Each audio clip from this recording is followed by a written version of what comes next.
Welcome to the Quick Stop Formula One podcast. My name is Nyasha, and you could have been anywhere in the world, but you're here with us, and we appreciate that. Joining me, as always, is my co-host and co-founder, Thandie. What is that? What did you... To the people who are listening on Spotify, Thandie just cocked the shotgun for no reason. I'm ready. Okay, you're ready. You are ready. How are you doing? I'm good. How are you? I'm marvelous. It's Monaco weekend. I've got mixed feelings about the track, but we're back. Do you know what I've been trying to do all week is trying to gather why everyone has this mixed feelings towards Monaco. But we need to get to that. We'll get to it, and we'll get to it. And helping us get to it is someone actually that I follow. You know what, Thandie? I'll be real truthful. Actually, I think did you send him? Did you send it to me? Remember, we were like, are there actually any black people who do Formula One content? we're like, is there any black people who do Formula One content? And then Thandie sent me this guy's profile, sending me the YouTube. Amazing YouTube content, getting down into topics within F1. Has a really great Instagram page as well with those great pictures, great stats. Glad to welcome Racing House to the podcast. How are you? Hi. Thanks for having me. Look, you're the first person. Look, I've got sounds today. Hold on. Yeah. There you go. God. I need to get that. I need to get that kind of sound. It's a long one still. We'll take that off. I feel like I need to get that for my live streams. You need to put me up. I'll send you it, bruv. But you probably don't want it. This one is quite long, actually. So maybe like shorten it up a bit. Otherwise, it almost becomes sarcastic with how long the clap goes on. But no. But how are you, bro? And thank you for coming on. I'm good. Happy to have joined you on this first podcast of mine. So I'm wow. So it's your first podcast. Yeah. But you are the Formula One British great sensei. I see people coming to you on Twitter. They're like, "Oh, great sensei! Tell us what knowledge you have." That's all in the background. Nobody wants my face in the foreground where it's all happening. So nice. I'm happy to be on this. My first one.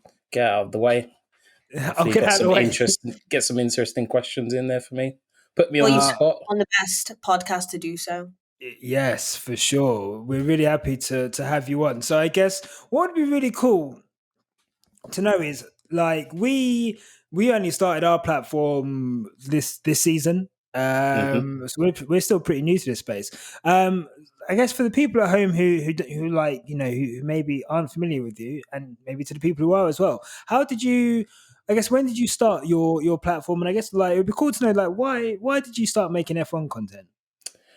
So this is kind of a backward story because it didn't start off with a racing house or an F1 house, as you might know it as, or even any of the other channels or pages associated with racing house.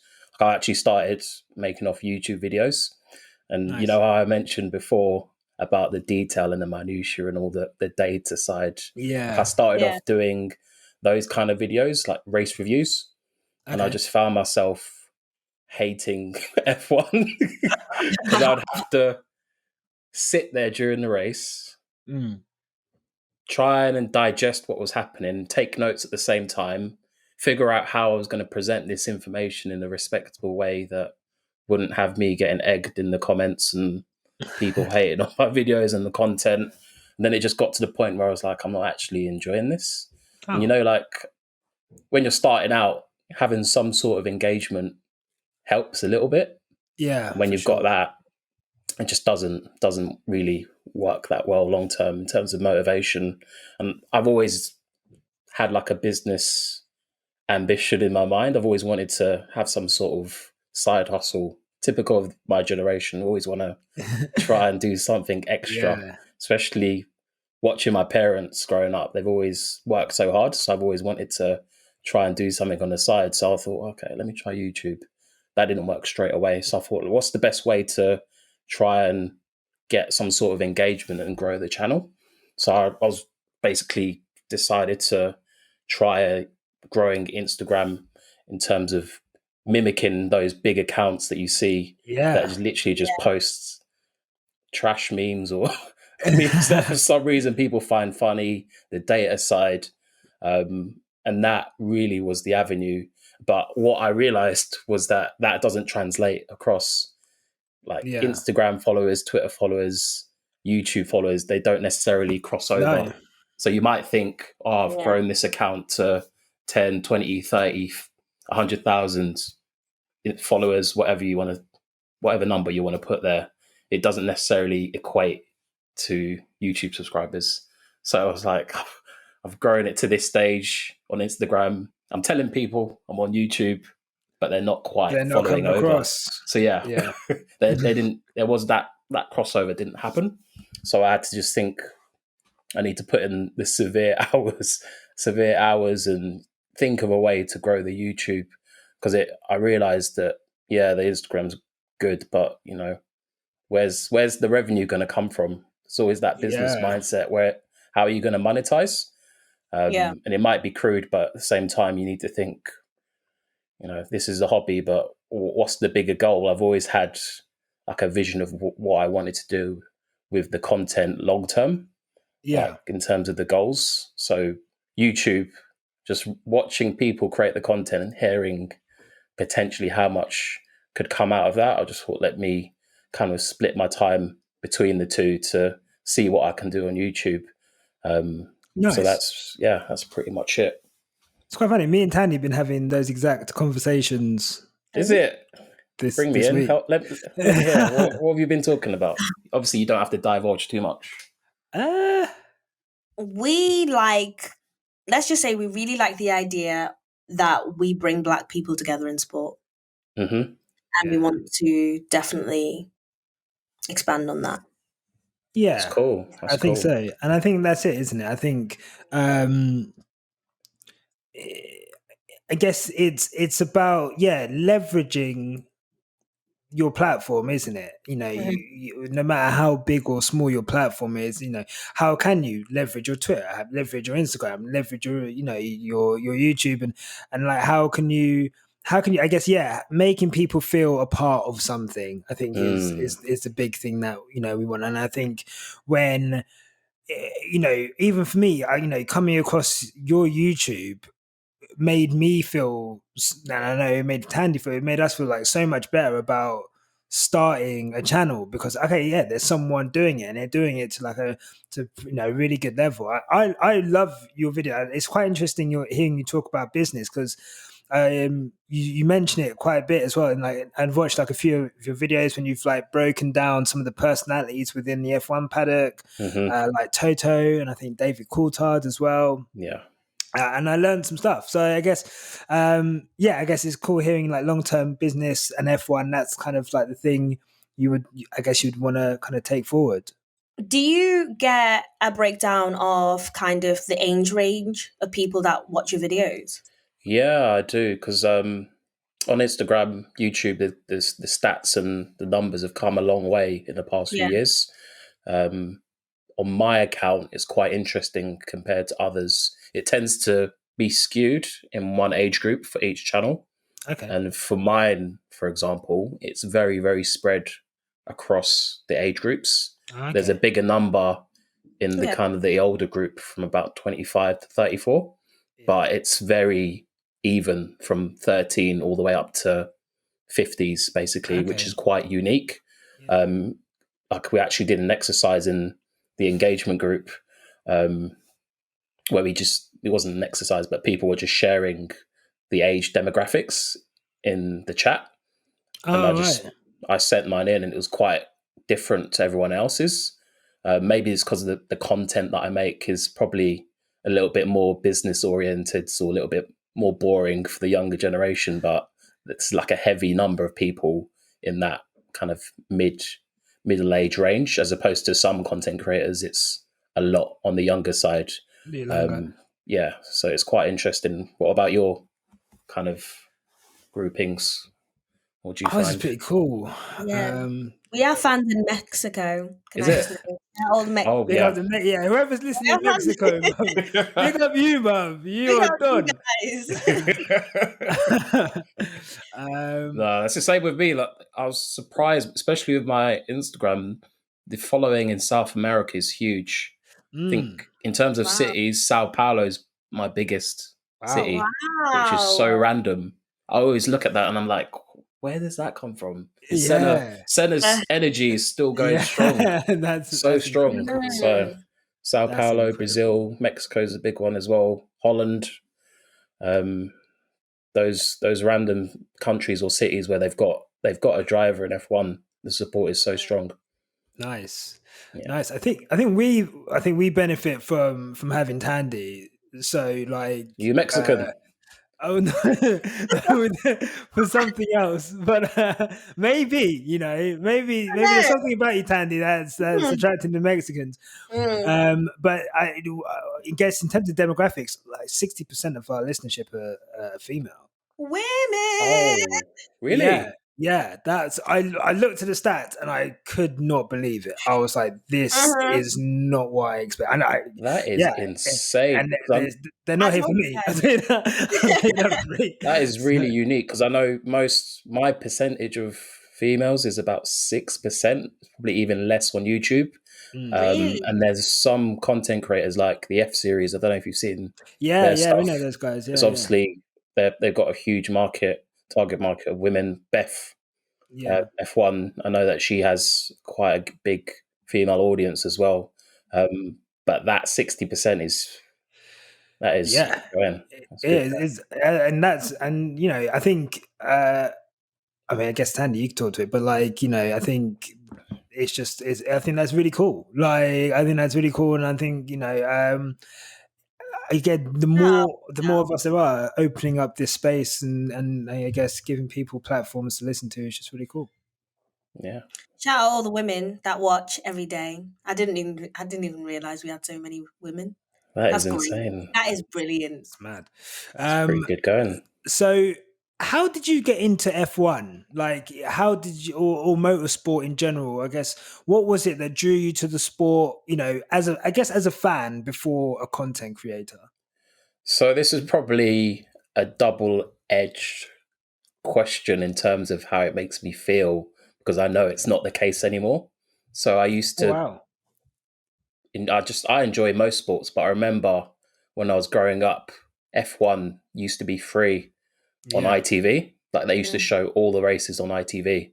Moto GP used to be on ITV, BBC Two.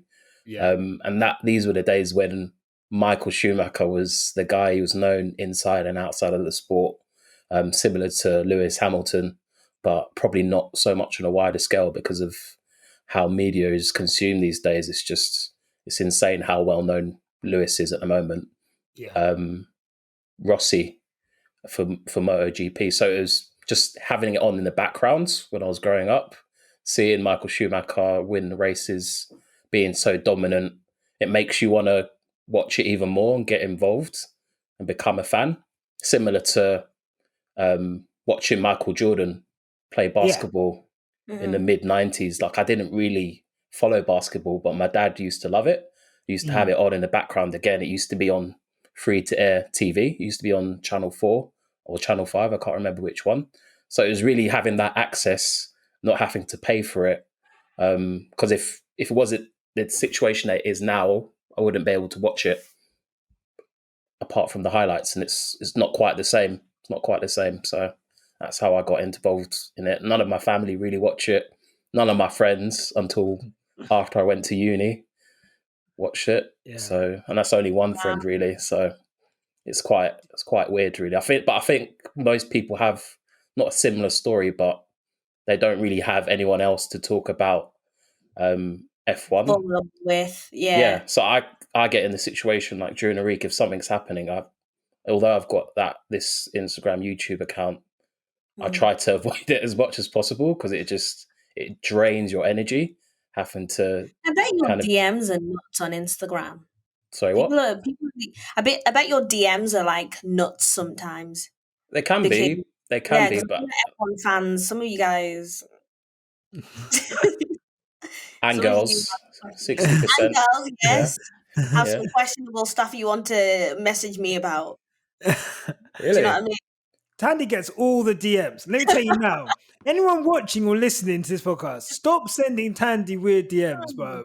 And Stop it. Stop it. But if you Stop want to it. DM me, feel free. No one's DMing. I've not got a single DM. Like nothing. But no, stop sending Thandie weird stuff. Spread the DMs if you're gonna send them. Share them out. Yeah, Share the workload. You know. share the load. Yeah. But There's two most of us importantly, here. stop it. Just stop it. Yeah, mine isn't too bad, to be honest. And a lot of the time, Instagram will just stop people getting past the request stage, and you actually have to actively invite them into your DMs. But sometimes, depending on if I ask a question as well, it depends on who gets back to me. But it's fairly chilled at the moment. No one likes to bother me too much, which is good. It means I can concentrate on other stuff. Yeah. It's all about having a friendly demeanor online. It is. I think, people like to, they do live in echo chambers sometimes, so they can get a bit carried away. But I try to avoid that because I know everyone's entitled to their opinion, etc., etc. And it's just Twitter is I don't mental. go near it. It's I don't crazy. go near it. I have I keep comparing it to football. And I'm like, I thought football Twitter was crazy, but F1 Twitter, it's like imagine the school playground in like year 6, but with it's a long time ago. People. And just like, people are just like, it's just the fandom is weird. Like the attachment to the drivers is, I find it weird. It's very unique, and I suggested that one of the other content creators do a video on it because it comes out especially when people have accidents or people die in the sport. I know it's rare now for a driver to die, but you really saw it.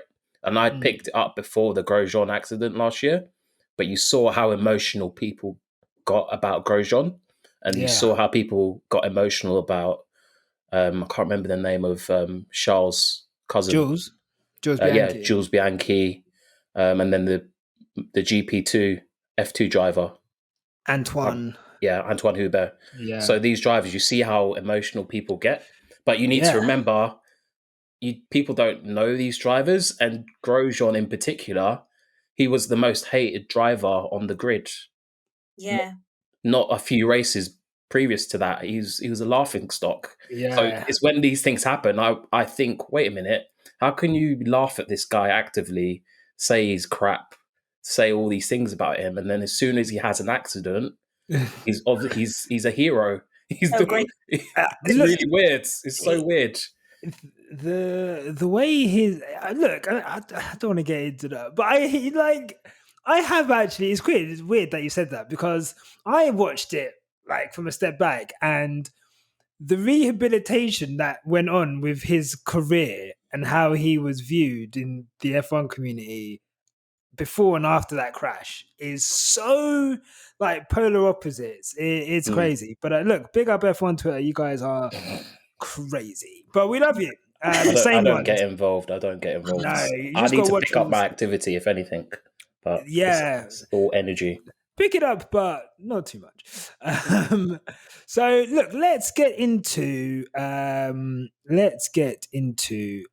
the actually before we get into Monaco. Someone's just got a new contract, big boy contract, Mr. Lando Norris.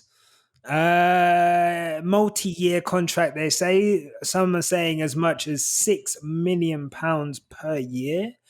I guess, what are your guys' thoughts on the new contract? And I guess, Lando's, status within the sport, within the team, and just, I guess, what it means for him and McLaren. I'll let you go first, Danny. Talked enough. Go ahead, Starboy Lando. Yeah. I'm really happy for him. You guys know if it was ever not saying that there's any competition, but due to what conversation has been between, Russell versus Lando, I will always choose Lando. What does multi-year entail? It's like 3 years, I think.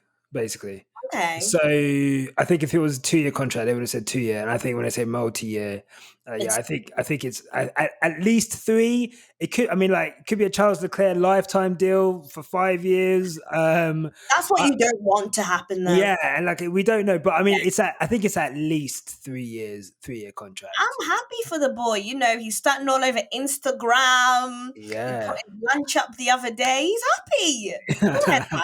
I'm happy. Good stuff. So I guess what does it mean for? I guess it kind of rules him out. I know there was some not outside chances, but people were saying, Toto was saying we're looking at drivers outside of the Mercedes Junior program for the seat. So people automatically assumed that kind of meant Lando. It kind of rules him out of the running. But I guess, do you guys still see him maybe ending up in that Mercedes seat, or do you think he'll be able to win a drivers' championship with McLaren? The last thing I feel we want is for Lando to get comfortable in McLaren. I don't know. It depends who you are. I frankly don't really want to see him get comfortable in McLaren because I don't see him winning a championship with McLaren. Okay. Yeah.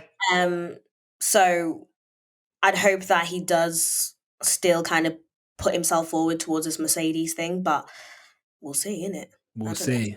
Yeah. Racing House, what are your thoughts? Firstly, big congratulations to Lando. You know what? We'll do it. Do it. Yeah. There you go. That's enough, though. It's enough, Lando. Congrats to him. Because he's really surprised me this season. I did a pre-season predictions where I'm not gonna lie, I wrote him off.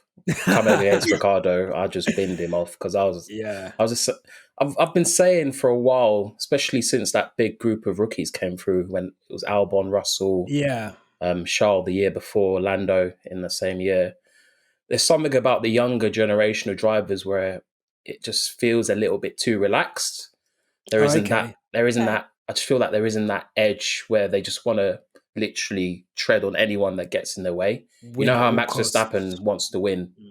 Yeah, I want to see them channel the inner Max, and like Lando, being Lando, was just the jokey guy, to another level. He took it beyond the Ricciardo level. He just created a whole new niche for himself, which it helps connect with younger fans, the younger generation. People loved seeing that side, his personality, but at the same time, if you're not doing it on the track, it's hard to look past that as not being that serious, that guy that's not being serious.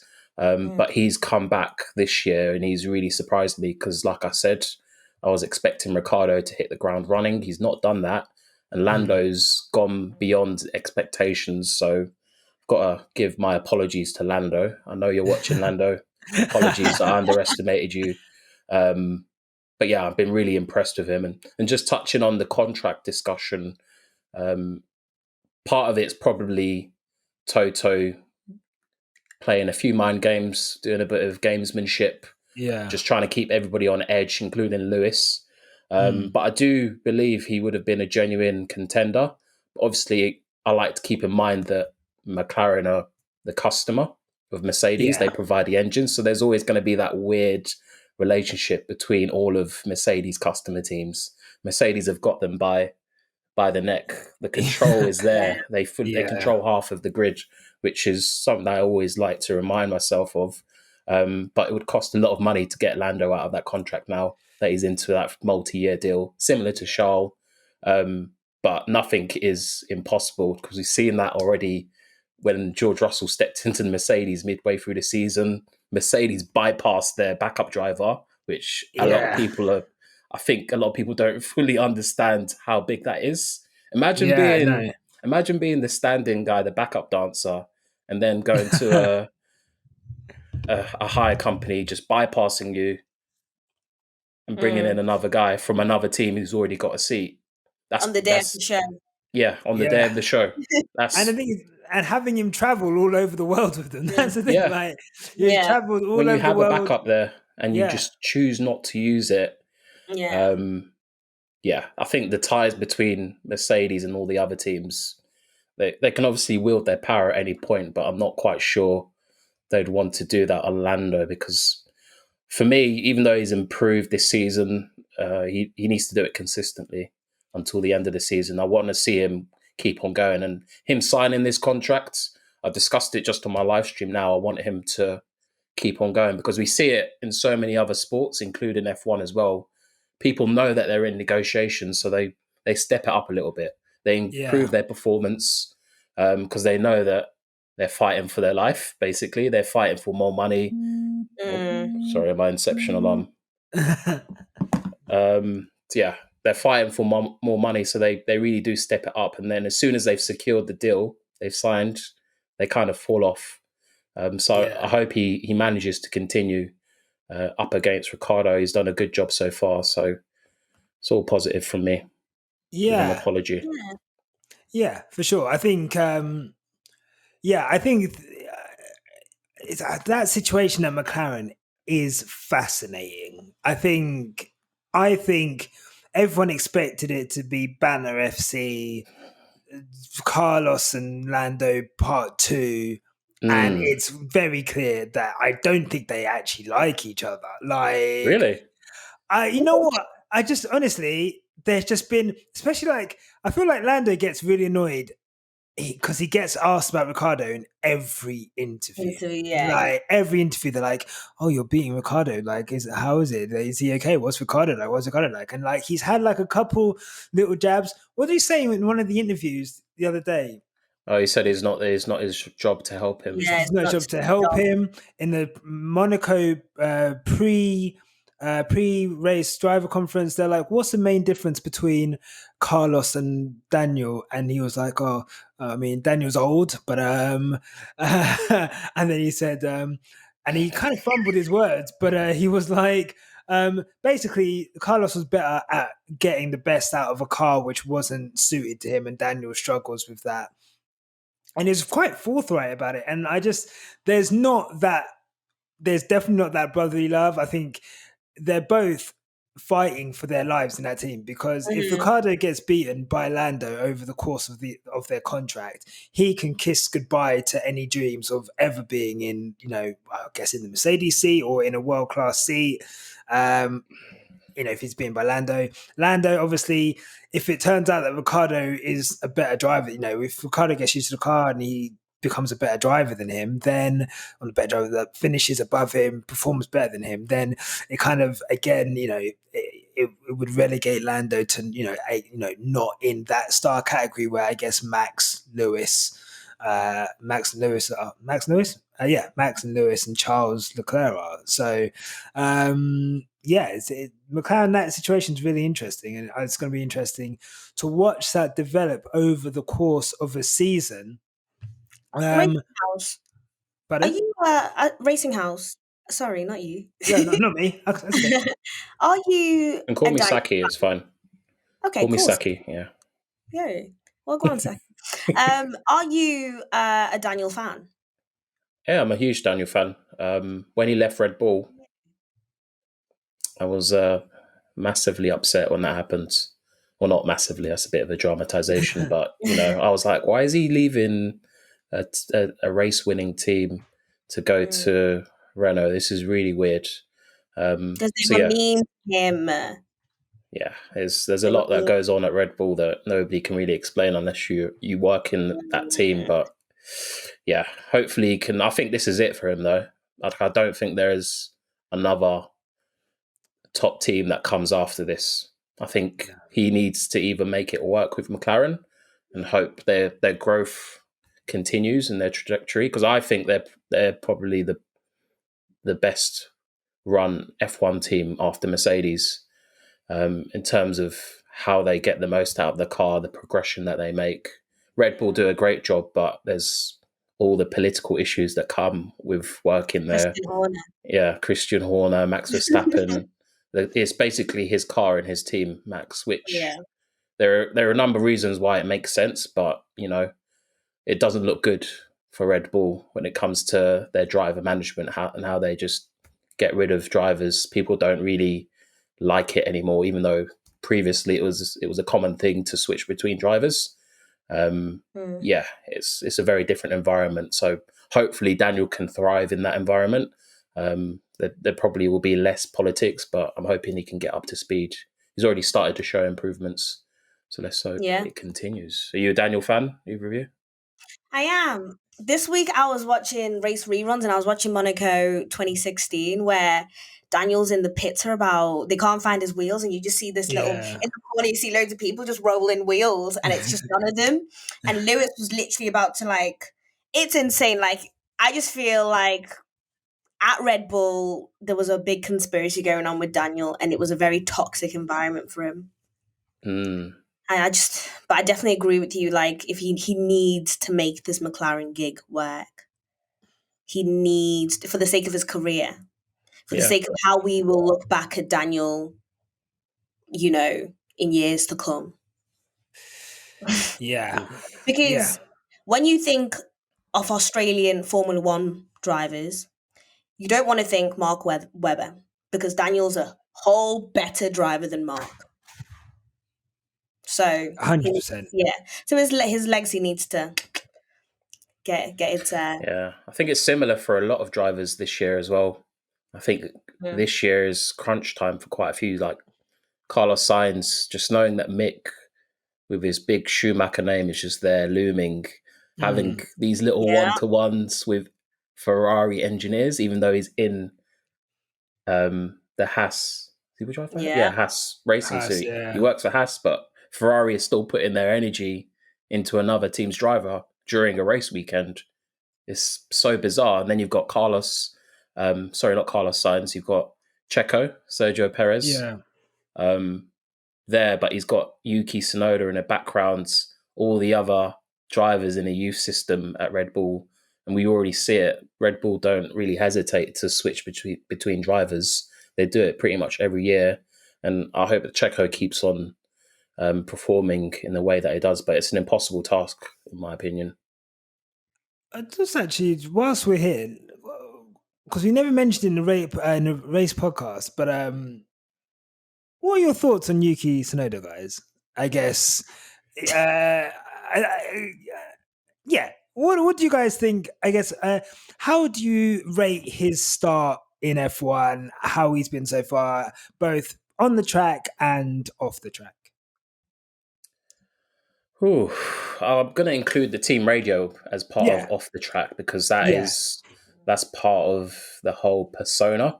Yeah. But off the track, it's not great because I can see a lot of people getting annoyed by his aura and the way that he approaches things and how he talks about his team and the car. Yeah. And he may be speaking truths, but for a rookie to be talking like this, it's just a little bit reckless, It's mad. It's reckless. It's reckless. Yeah. And it doesn't make a good impression because F1's persona is a little bit like the British persona. Stiff upper lip, keep on going on, cup of tea, all that jazz. Keep going. People don't want to hear about your pains. They just want to know how you're going to keep on going and keep on driving, keep on pushing, as Max says. So that persona off the track, not ideal. On the track, I've been pretty impressed with his start in that first race, but after that, I feel like he's just shown his. I'm not going to call him immature. That's a bit. Shown that he's more of a young 24, 21-year-old. He's got a younger mindset in terms of how he approaches stuff. That's my opinion because he's not really been able to just keep composed and keep going with it and just take this season as a bit of an L and just learn from what he can do. Basically, the fact that it's just his first season, nobody's expecting him to do amazingly. It's just about getting used to the environment. But I don't know whether that's a good thing at the same time that he has such high expectations. But it doesn't necessarily come across in the best way for him. No. Thandie. Yuki turned 21 last week. Happy birthday, Yuki. Is it? Oh my God. Last week. I stalk all these guys on Instagram. I definitely agree. It doesn't work having a bit of a potty mouth, does it? But why is he saying it? Why is he saying that stuff about his car? Maybe it's true. It Or, probably is true. or you think that they're making his car worse than Gasly's? I do. You love a conspiracy theory. You But love it. you know, You love it, I like. he keeps saying the car is a piece of shit. So Okay, so you believe him? I do. But at the same time, I do believe that everyone needs to get used to their car. And I don't want it to be one of those things where we gassed Yuki up a bit too much before he'd actually shown us what he can do. Yeah. Because this guy hasn't finished the race. Yeah. He hasn't finished one yet.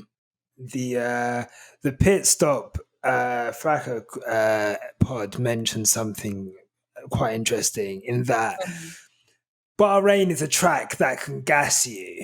They can gas drivers because it's quite a simple track, and it's like it's quite easy to get dialed in around Bahrain. So when he did that track, when he did the the Q1 time when he came second, I think. Yeah. I think that gassed everyone and that gassed him. Like, we love Yuki. Oh yeah! Wow! Look at this guy, he's amazing. Yeah. And after that, he's kind of found it hard to kind of dial into the car, And look, there's been seasoned vets who have struggled going to a new team. This guy's coming up to a whole new formula. I don't think anyone from F2 who's come up has really covered themselves in much glory this season. I know Schumacher is showing green shoots of kind of progress, especially in like last couple of races, being able to race against the Williams a little bit. I'm willing to give Yuki time. I think you're both right. I think you're both right in a sense in that I think Sakki, you're right in that he needs to just take it as a learning experience. I'm sure he's probably got the seat for next season. So, just learn the car, learn how to work with your engineers to get the car in your way. Because of course the car's going to be more balanced for Gasly. He's been there for a season already, season and a half. He's won races there. He's obviously going to have the support of the engineers. And so he needs to it's the politics game and he needs to get used to that. So, but I think he's got the speed. He's a great driver, Yuki. Yeah. He's a good driver. Good driver. I want to touch on something before we get into the Monaco specifically. There's been a lot of talk this week between Mercedes and Red Bull, some mind games. Obviously, there's been Mercedes have obviously launched the complaint about the Red Bull, the limbo wing, they're calling it, their flexible rear wing, and that's now going to be subject to testing, which Christian Horner has said potentially is going to cost Red Bull around 500 grand to fix, to make it in line with the testing that they're going to do. So essentially, like it's pretty illegal. It's illegal, and they're going to have to fix it. So Christian's not happy. I think today after testing, I've never seen Christian this rattled. I'm not going to lie to you. He, not testing after practice, he said Toto's more concerned about us than he is about his own team. He said the Mercedes are in Red Bull's business. It's held up. But I guess I want to get your opinions on the Mercedes Red Bull mind games. Does Christian have a leg to stand on? Let me ask that question, given his history. Let me answer this question. Just to put it simply, no, he doesn't have a leg to stand on. Red Bull have been doing this, probably other teams as well, consistently, probably throughout Mercedes' entire dominance. Yeah. I think now we're just hearing a lot more of it. And I think the team principals, the bosses, are utilizing the media more and more. Yeah. They realize that there's less noise around all of the races and it is very concentrated because there aren't any fans about. The races are spread out more unevenly. They're more sporadic.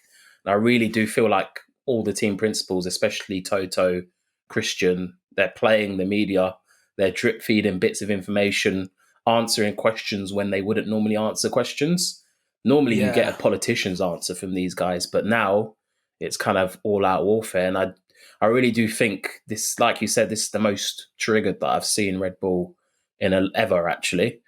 Yeah. And on top of that, you see Toto speaking up, which you never really got these sound bites from Toto going at other teams. But I think that's partly because if you're getting attacked consistently, the FIA is targeting you consistently year after year, trying to peg you back, maybe rightly so, to create more competition, make it more entertaining.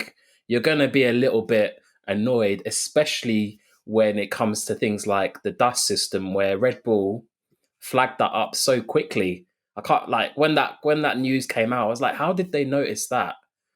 So they're paying photographers, they're analyzing the videos for all these little bits where they can peg back Mercedes, and they basically got that system banned for Mercedes. And they've done it more than once. So Definitely. Christian Horner can't really complain when it's happening in reverse, because they're going to take any opportunity to kind of peg back their competition, because they are a real competition this year. I know a lot of it is hype, but they are a real competition. They've got one of the best drivers that is splitting that Mercedes duo, and you have to take notice of that. So every opportunity, I think Toto is realizing, even though the car is improving, they need to take every opportunity to really put the pressure on. If it's going to cost Red Bull $500,000 to sort out, don't worry. They've got new sponsors from Checo signing. They've got that money there. It's fine. They can afford it. They've got Red Bull as a team owner. They've got the money there. It's not about the money.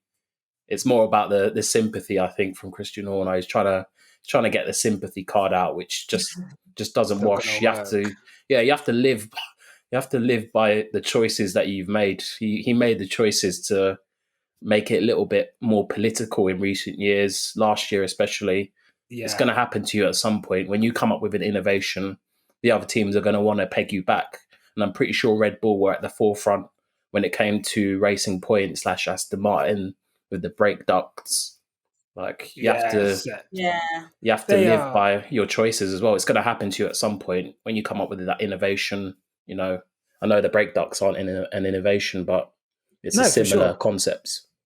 100%. Making me laugh today was everyone who was calling him Karen Horner. So good. And Nyasha's comparison to Randall from Recess. Recess. Bruv, let me tell you now.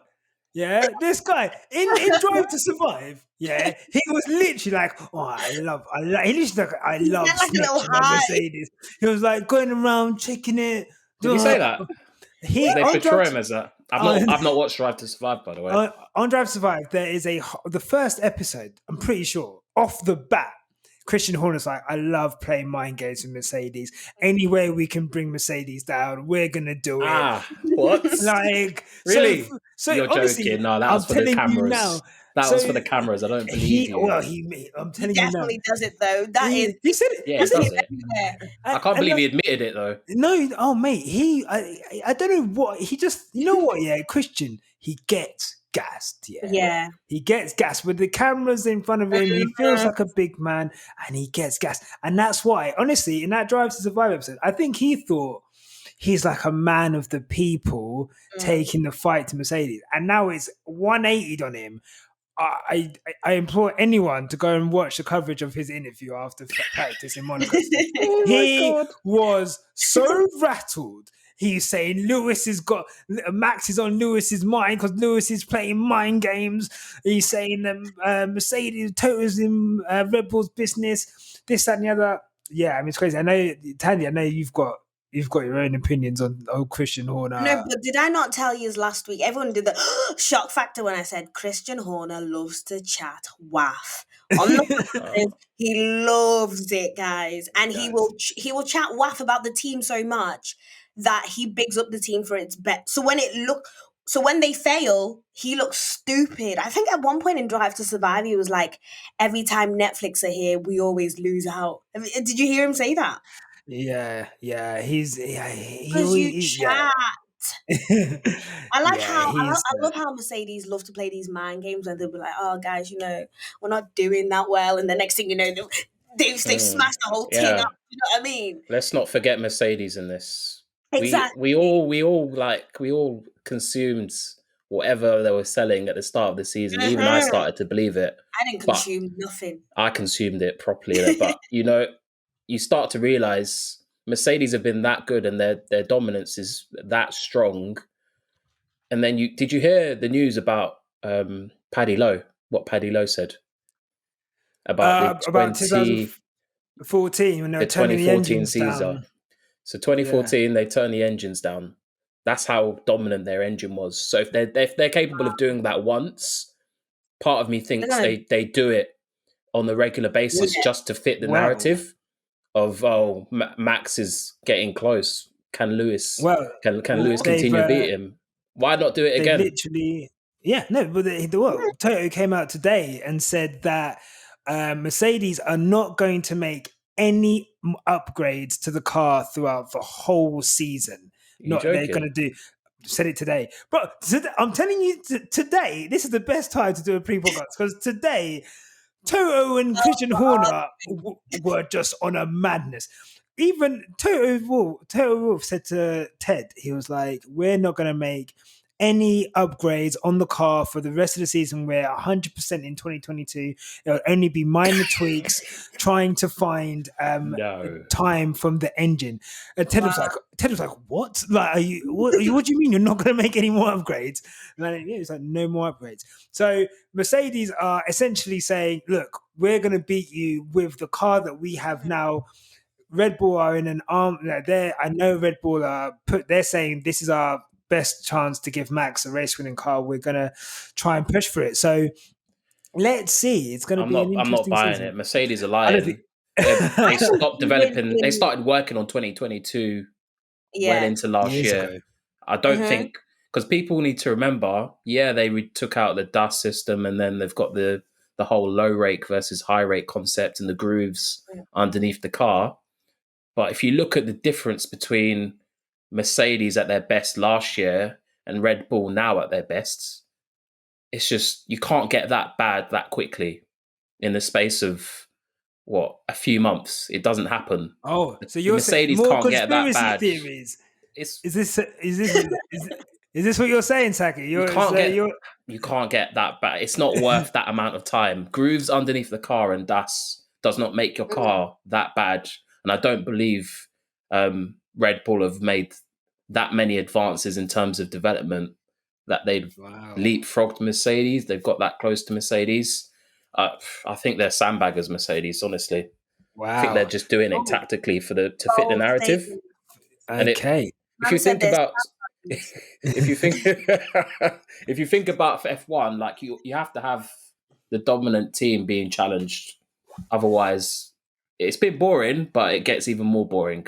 Like they have to have it. Otherwise, people just switch off. If you know Lewis is going to win all the time, you just switch off. So it suits. That's what they were talking about in 2014 as well. It just said Toto said it would make them look bad by being that good. Well, it would attract too much attention. Well, if that was the engines turned down, then geez Louise, I would have hated to see what it would like if they turned those engines up, because 2014 was an absolute cakewalk for those guys. And look, either way, we're getting what looks to be a classic season, and this classic season is rolling on sandbaggers and conspiracy theories alike into Monaco. What do you guys think of Monaco? I'm going to come out and say it. I hate it. Hate it. Cannot stand Monaco Grand Prix. I like Monaco, but I think I've realised maybe I like it because of the views. There was I saw a post, I don't know where it was. It was a post earlier this week about different places you can sit and watch Monaco while you're at Monaco. And there was a guy in a jacuzzi, you guys, just watching the race. Yeah. I think that's why I like it. I like to see all the rich people. Well, look, we've just had an interview with someone about diversity in F1, and if people want to diversify the Monaco audience, put some black people in the jacuzzi. We're here. Black people love to be in jacuzzis. We love jacuzzis, okay? Stick us in those jacuzzis in Monaco. Oh my God. Until then, I just can't. It's an awful racetrack. I think the problem is, I guess, Sakki, it would be good to hear what you think as well. But I think that the media gas it. It is like obviously, it is like a prestigious racetrack. It's incredible to think that you are literally driving around the streets of Monaco. They're doing it so fast, precision, amazing. But they're there. They're experiencing it. They get to go to all the parties. They get to be in this prestigious place. So obviously they love it. They love going there, and the enthusiasm goes back to the viewer. But as someone who's never been there, who watches it on TV, and it's a procession race, and to the point where Lewis on tires that are 40 laps old and shouldn't be staying in front of Max wins, and Daniel Ricciardo on 30% engine power 2018 still manages to win because you just cannot overtake. For me, it's not a good racetrack. But I don't know, Sakki, what do you think? What do you like Monaco? You know what? I'm a little bit indifferent about Monaco. It's more so because of the history. Okay. Like, I know there's been some great qualifying laps there in the past. And there's been some great performances from people like Senna. Yeah. But other than that, it doesn't really bring anything major to the table when it comes to racing. There probably is more of a political element when it comes to Monaco, and the fact that it's so prestigious, they can probably afford to pay a lot of money to host that race, because it brings so much to the economy and stuff like that. But also, it's when you talk about royal family, there's obviously a Prince of Monaco, and that ties into whoever wins the race. So whoever wins the race, they go and have dinner with the king of, or the Prince of Monaco, some sort of business like that. So there's that whole other element that you don't really get at any other race. I don't think if you win the Russian Grand Prix, you go and have dinner with Putin. It's not a thing, is it? So there's that other element where the history is just, it's been going to that circuit for so long. I think people really enjoy more so what it means and the lifestyle, the aspirational side. Yeah. Like me personally, I don't think I'll ever be able to afford to go to that Grand Prix because it costs so much. Like, even looking at going to Silverstone for the British Grand Prix, that's like a small holiday. The cost of that is a small holiday. Earlier, actually, yeah. So let alone what can you imagine Monaco is going to cost? It will be in the thousands easily.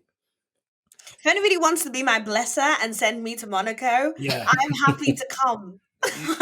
All you weird people messaging Thandie, pay for her to go Monaco if you're going to message weird shit. At least. They'll put the Patreon link down in the description. Do you know what I mean? Please. Start a Patreon. Yeah, 100%. Look, and, we are looking like we're going to see a mini Ferrari revival, potentially 1 and 2 in FP2. The cars looked great across both practice sessions, even though Charles Leclerc actually had a problem in FP1, but Sainz was quick over both sessions. It'll be good for Ferrari to get a good result, right? Yeah, I think Charles, I actually do want to see him do well at his home race. Yeah, I want to see it because he's obviously been with Ferrari's driver setup for a while. They had that whole engine cheating gate thing happen. And then obviously last year was just a myth. That was complete write off. And I really do rate Charles in terms of his natural ability. I want to see him have another race winning car in the right way, not by doing some weird stuff with the engine. No, not fraudulent. Exactly. Took the words out of my mouth. So I want to see him be able to get back up there, similar to other drivers, but that's a discussion. George Russell's another discussion for another day. So hopefully I won't give my predictions away, but no worries. Thandie, we're both really happy that Ferrari looking good again, and I'm sure that's something that you're going to kind of back up as well. You love Ferrari. I mean, Red Bull. Avoidance of doubt, everyone. She hates Ferrari. Yeah. Oh, okay. I didn't pick up on that. Just in case you didn't catch that, Nah. Thandie I has don't spent like that. really hates Ferrari. Why? I still don't know why. Why'd you hate Ferrari? Can you break it No, down for us, please? I'm please. One confused. day I will. One day I will. One day I will. One day. It's irrational. What? So there's no reason? It's so irrational. It didn't feel right to me. It doesn't feel right. Something Bad about vibes. them. Okay. I feel like Illuminati Ferrari. That's what I think. Okay. Oh wow, that conspiracy got You've out seen of the hand. triangles in the horse logo, and it's just like, that's He's it, like- Illuminati. Like confirmed.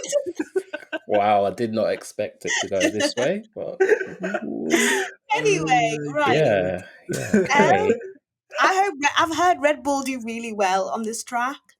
So is that because of the tire change situation? I don't know, but I don't expect Ferrari to do any better than they normally. Their usual spot will probably be their usual spot. I mean, unless there's a big conspiracy that people think that Ferrari do really well. I think we had someone on last week who believed that they were going to do well this race. No, Thanos 876 yeah. did say that they're going to do well. And look, they were 1 and 2 in practice, so there's some pace there, but we don't know. We don't know if that's going to translate into qualifying or not. I think Leclerc will do well. Yeah? I think, yeah. Okay. Leclerc will do well. Look, I'm looking forward to when he does, and talking to you about it on the podcast on Sunday. So before we round off, I guess let me get from both of you one person who needs a big performance, who needs to kind of pull the cat out of the bag. Is that even a phrase? I don't even pull their just sort it out. Who's going to sort it out? Yeah. Young Yuki Tsunoda needs to sort it out. Yeah. He does. He does. Yeah. Why does he need to sort it out? Because we're rooting for him. Yeah, a lot of people are rooting for Yuki. I think we don't want any mechanical failures. Yeah. We don't want any potty mouths on the radio. Be nice to the engineers. Be nice to everyone. And at least 12th. Yeah, 12th. That's good. That's doable for him. That's doable. Very doable. Mm-hmm. It's good. I like it. That was like your first reasonable prediction. Like every other prediction is like, I don't think it's gonna happen. Good. That's good. But look, I like the outlandish predictions. But that's a nice prediction. Sakki, who do you think? I guess will do well, but who needs a big performance at Monaco this weekend? I think Checo. I'll go Checo. Yeah. I think this could be a race that he really does thrive. I know that he's a bit of a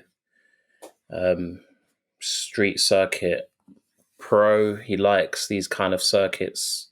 He likes battling through the grid, but what I want to see from him is put the car on pole and then actually have the performance, just to remind everyone of his name and who he is, his skills, that it's not just Max, that he's probably driving in a car that is not as good as Max, all that stuff. I think he can actually do it at this race.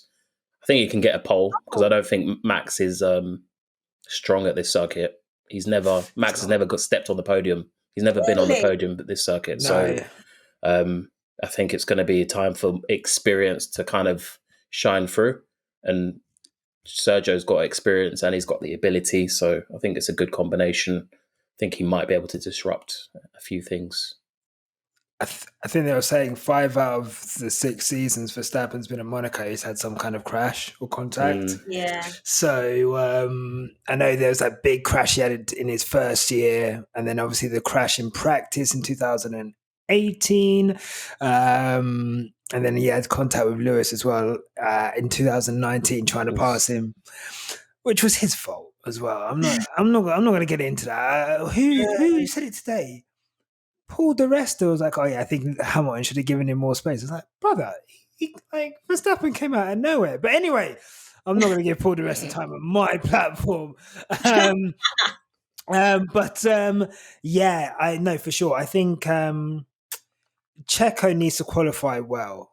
I think you're really right on that. I think he needs to qualify well and I guess support Max. Max is saying Red Bull not looking good. Said the car's not felt good to drive. Said they were. I think Max was maybe 5th in FP2, Sergio 8. So again, don't know how that's going to translate into qualifying, but I mean, if anything, if Charles Leclerc sticks it on pole, I might even put a cheeky tenner on it. Like Really? they look really quick. You know, like the whole time. You know, when someone goes top in practice, you're like, okay, they won't stay top. There was a Ferrari like top or thereabouts, like over both sessions. Science, even in the first session, was like. So you know, they've got pace. I think Hamilton. Personally, I think it's going to be Hamilton. The time he set was after like 8 laps on soft tires, so I don't think that's representative. I think he's got another 4/10 or so. So we'll see. But if I was going to say one person who's going to need to have a big race, I was actually going to say Verstappen needs a win. Otherwise, this close championship that everyone's talking about, I think, is it's not going to be a close championship. You know, he's already 14 points behind. I know we're only 4 races in, but you know, let's say Verstappen has a weak weekend where he's maybe not in the top 3, and Hamilton wins. You know, that easily can go to a race win in terms of the points difference between the two. So. Yeah, he needs to win. He needs to close the gap. I think Red Bull are under massive pressure. I think they talk to themselves. To be fair, they tried to not talk themselves into the title fight. They kept saying, we'll see. But then they got a bit gassed and they said, yeah, we're going to take it to them. The media have put Red Bull on this pedestal of they're faster than Mercedes. David Coulthard said only racing gods can stop Max Verstappen. Oh my God. You know, there was so much... Listen, I'm gonna do a video on this topic very, very soon because it's just ridiculous. Some of the stuff that people say about Max is just ridiculous. And he's not, if you look at it objectively, what has he achieved in the sport? I think he's probably equivalent or very similar to what Daniel Ricciardo's achieved in terms of race wins. He's not won a championship. Yeah, there are 4 other world champions on the grid at the moment. Yet people say that he's the best driver on the grid. He's the fastest. What did Button say? Button said that he's the most naturally quick driver on the grid. Yeah. What does that mean? You got to put respect on what a driver is saying in F1, but being the quickest driver doesn't equate to being a world champion. There's been very, very quick drivers in the past. Yeah. If you look at what Max does over the course of a race, being quick for 1 or 2 laps is not going to help your tyres or all these other things that come into play. That's what really comes into play and sets Lewis apart from other drivers, is how he manages the car, how he adapts his driving technique, how he manages his tyres, which I'm not quite sure Max has got in his armory just yet, because you could say experience. You could say that's just not his style. You could say he's too experienced to be able to approach a race like that. So I just think people just need to calm down a little bit. Yeah. Relax. Let him just, he's still 23. Let him take his time, build up to winning. Yeah, he's still young. Yeah, he's so young. Let him take his time. He'll get his chance when Lewis decides to fall off or leave. They're desperate for it. They're gagging for it. They cannot wait. They just need to get this black man. He's winning every year. Every year this black man wins. Damn him. Oh my God. And look, I'm not saying that they are literally saying that, but I'm just saying they are, they are really pushing this narrative of Max being the one to dethrone Lewis. It's not happening this year. Let me tell you, honestly, the way Lewis is driving at the moment is it's on another level. Like his tire conservation is on another level. You know, he's still qualifying well. His wheel to wheel racing is still on point. This is not. It's not like Lewis is like on the way down. He's just won a 7th title. He's won 3 races this season. I think he's come from behind in a couple of them, and in the first race he had much older tires. Like, you know, they need to relax. And Max on like full Super Saiyan. He is in his own bubble right now. Yeah, he's Yeah. 100%. So I just think they need to relax with that. But anything else? Any more? Let me just chuck this in. You mentioned about Red Bull saying that Checo needs to be there to support Max, which I thought was so weird.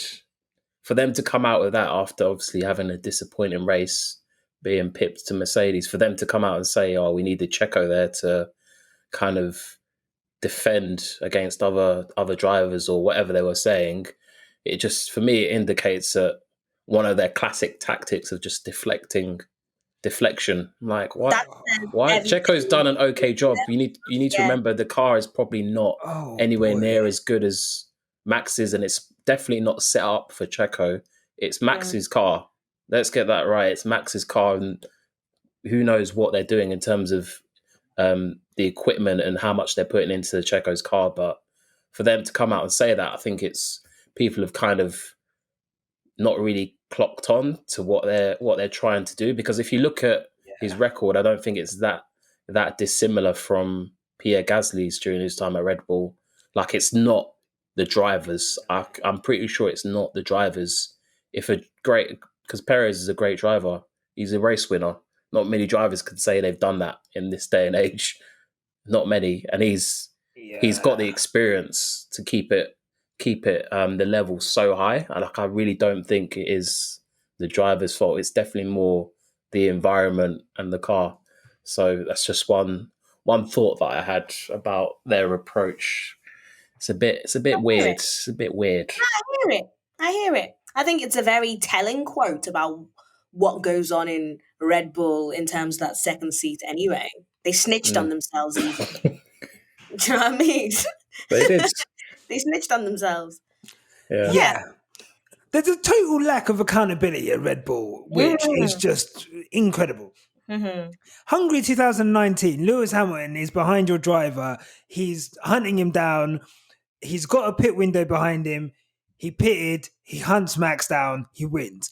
2 years later, your team is in the exact same position. Instead of you guys to look at the situation and go, Max can't make it to the end on these tires.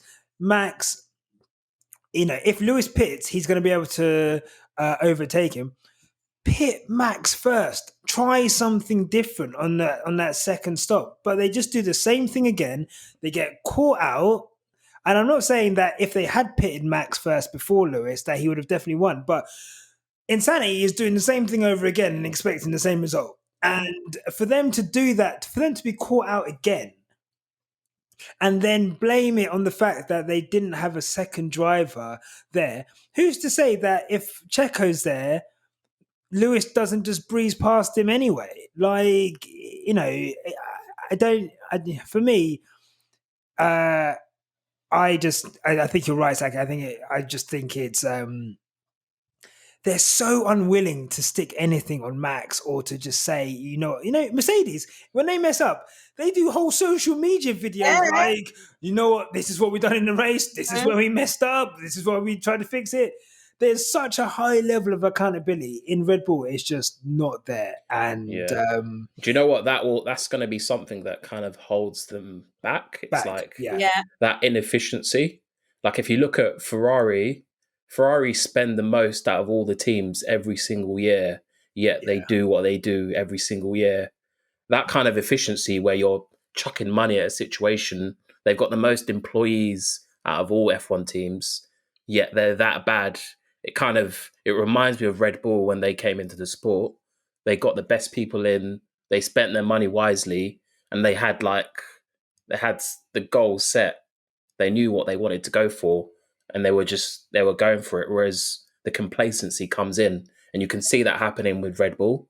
They're just complacent in their approach. They focus on the one driver, and then when things go wrong, they don't own up to what actually happened. They just spin a new narrative about something separate to Max that doesn't involve him, because he's their guy. He's their Michael Schumacher. He's their Lewis that they protect at all costs. But that's not effective. It's not healthy. Many people have done videos about how toxic an environment it is. I'm not quite sure it is that, but the way they approach their whole driver setup, I get it that you pay one driver a lot more than the other, but it shouldn't be to the detriment of the entire team, the other driver, and your overall image, because people don't really rate them in terms of how they approach things. No. Just based on what you guys were saying, I did remember that Big Up Alex Does F1 Stuff caused a bit of a stir last week by basically taking lap times from the first 4 races, and he tried to do a comparison of basically Gasly,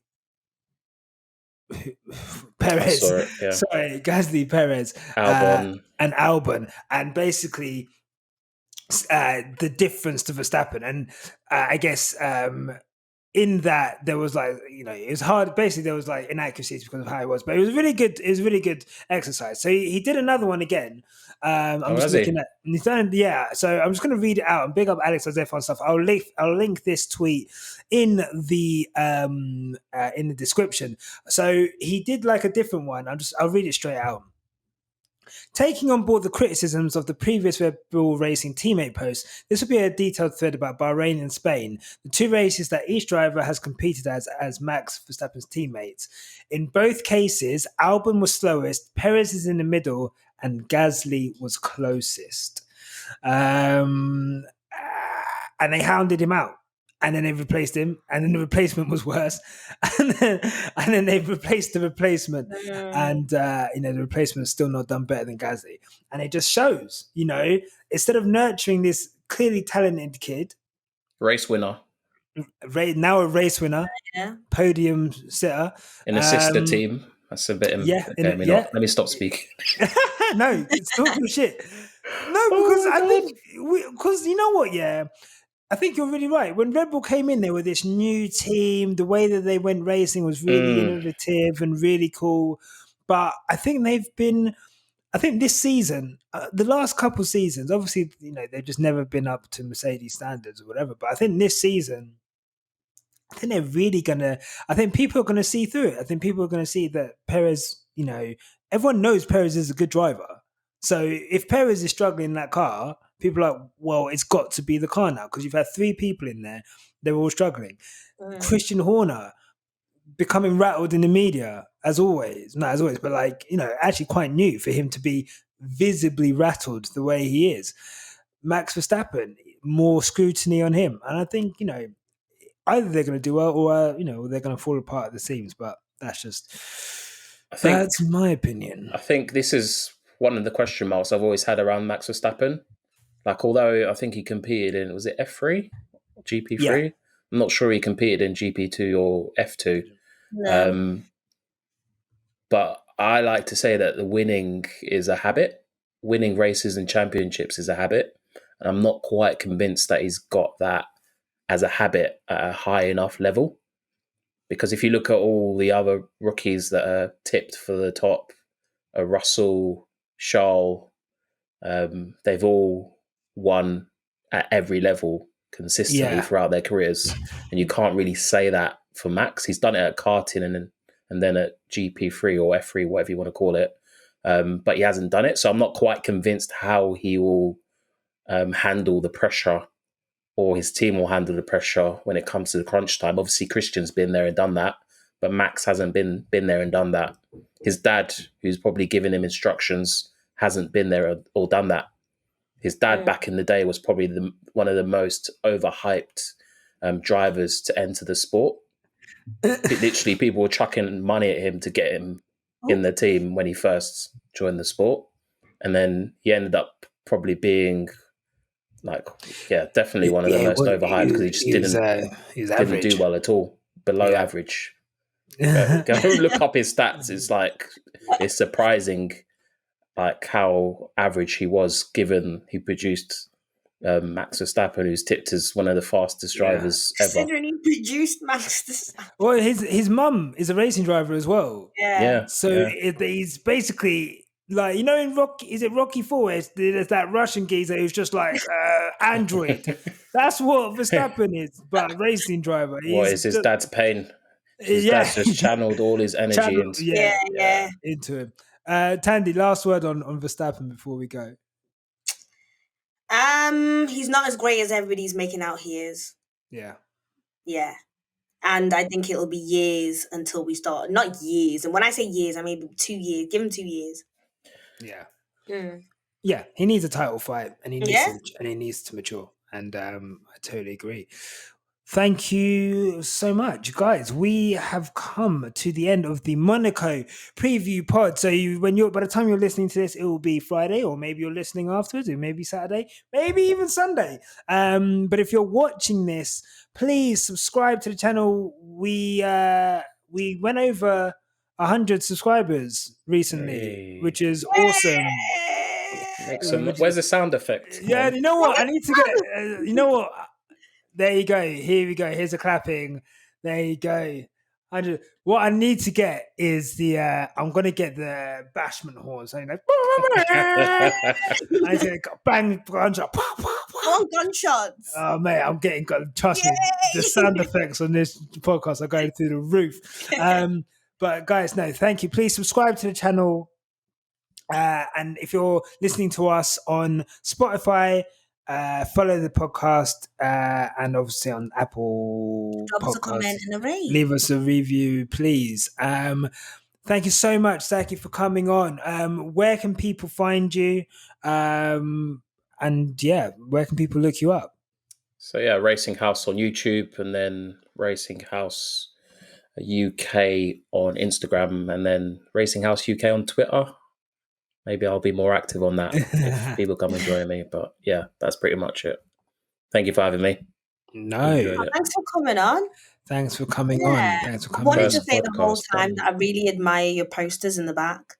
They're quite cool. Yeah, I've got some cool posters. I was looking at the posters. I need to get some posters. Now I'm looking at my background. I look like I'm in Guantanamo. I feel like I've been held for ransom in a cave somewhere. And I feel really conscious about my background. Thanks, Sakki. No, I didn't say anything. No, you didn't. You didn't have to. You said enough. No, thank you so much for coming on. Really appreciate it. And honestly, I think it's really cool what you do. You're an inspiration for us, kind of like doing this show, and it's been really cool. And thank you for inviting us into the F1 community thing. That was really cool of you. So thank you. I liked what you're doing. So just keep on going with it. It's good to see more people with the confidence get out there, put a face to the name. Like you said, it's a bit daunting, but the feedback you receive will give you the confidence to keep on going. So definitely keep it up. I've enjoyed it. Thank you so much. That's it from us. I'm off. See you later, Thandie. Bye. Sakki. Bye. And bye. See you later. Thank you very much for listening. Goodbye. See you later. Bye.